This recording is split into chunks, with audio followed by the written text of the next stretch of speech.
শীত কিন্তু পড়েই গেল। এই শীতে যদি এমন সুজির হালুয়া না বানান, তাহলে কিন্তু সত্যিই অনেক কিছু মিস করবেন।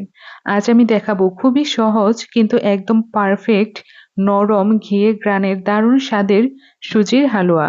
খুবই অল্প কিছু উপকরণ দিয়ে বাসায় বানিয়ে ফেলতে পারবেন এই মজার হালুয়াটি। চলেন তাহলে দেখে নেওয়া যাক কিভাবে আমি খুব সহজে এই হালুয়াটি বানাই। প্রথমে একটি প্যানে মাঝারি আঁচে ঘি দিয়ে নিলাম। তারপর আমি আগে থেকেই কুচি করে রেখেছিলাম কাজু বাদাম, কাঠবাদাম।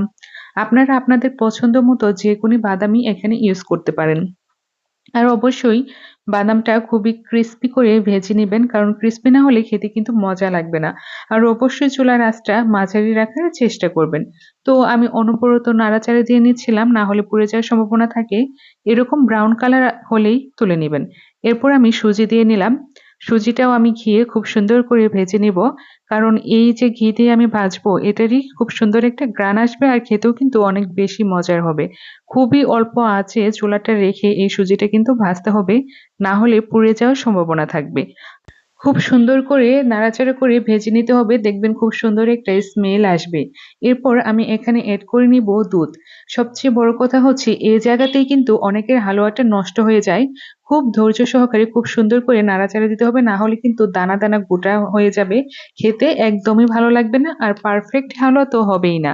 তাই খুব সুন্দর করে নাড়াচাড়া দিয়ে নিবেন, যাতে বিন্দু পরিমাণও কোনো দানা বা কোনো গোটা গোটা কিচ্ছু না থাকে। আর অবশ্যই চুলার আঁচটা একদম অল্প রাখবেন, না হলে কিন্তু পুড়ে যাওয়ার সম্ভাবনা থাকবে। আর ভিডিওর মাঝখানে একটি কথা বলে নিই, আমার এই ভিডিওগুলো যদি আপনাদের ভালো লাগে তাহলে অবশ্যই আমার চ্যানেলটি সাবস্ক্রাইব করে রাখবেন, যাতে আমি নতুন নতুন ভিডিও করার জন্য উৎসাহ পাই। এরপর আমি এখানে এড করে নিব চিনি। আপনারা চাইলে কিন্তু গুঁড়ো ইউজ করতে পারেন, কারণ গুড় গুড় দিলে অনেক ভালো একটা ফ্লেভার আসে, খেতেও মজা লাগে। এটা আপনাদের ইচ্ছা। তো আমি এখানে চিনি ইউজ করেছি।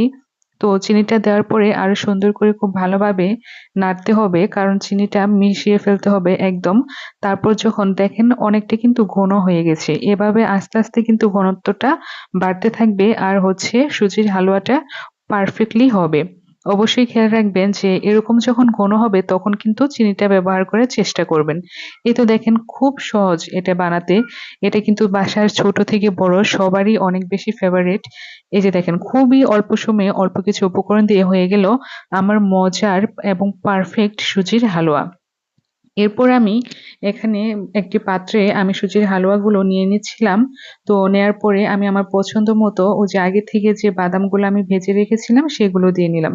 আপনারা চাইলে এখানে কিশমিশ বা আপনাদের পছন্দের কোনো ফ্রুট আইটেমও ব্যবহার করতে পারেন, সেটা আপনাদের টেস্ট অনুযায়ী।